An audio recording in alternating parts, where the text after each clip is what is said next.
Le long de ces cours d'eau, on a des enjeux très importants de préservation. On a des milieux très, très rares, très fragiles aussi, qui sont aussi très fréquentés.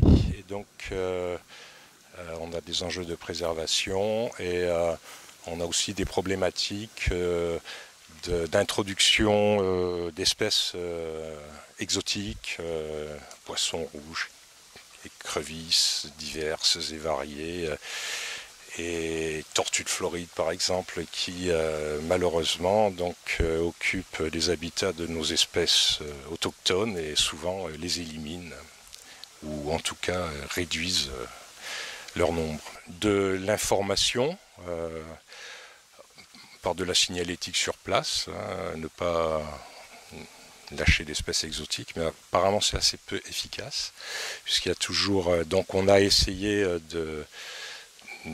d'évacuer un certain nombre d'individus, mais ça se renouvelle sans arrêt sur certaines retenues. Donc c'est une vraie problématique. Maintenant on se retrouve avec ces espèces un peu invasives. Des lâchers d'espèces exotiques, là notamment des écrevisses américaines, qui sont porteuses saines d'une maladie qu'on appelle couramment la peste de l'écrevisse, et qui introduit ça dans le cours d'eau. Et par contre, l'écrevisse à pied blanc, elle, y est très sensible et a disparu de cette façon. Il y a certaines espèces où on observe au contraire une expansion.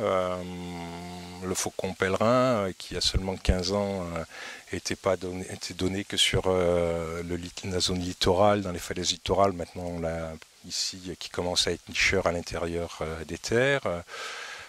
Donc il y a des évolutions positives.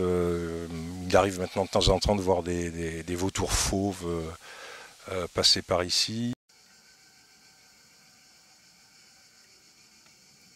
Un tuf, il y a l'eau passant sur ces végétaux, ça peut être aussi des débris végétaux, va déposer du calcaire et les concrétionner. Et on a une sorte de pierre tendre qui se forme avec le temps, qui inclut des végétaux de toutes sortes. Et il faut des conditions très spéciales pour que cette formation se fasse, de qualité de l'eau justement, de présence de certaines bactéries dans l'eau.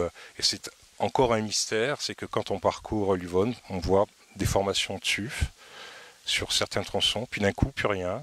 Ce sont aussi des habitats très particuliers, rares, et qui à ce titre méritent notre attention.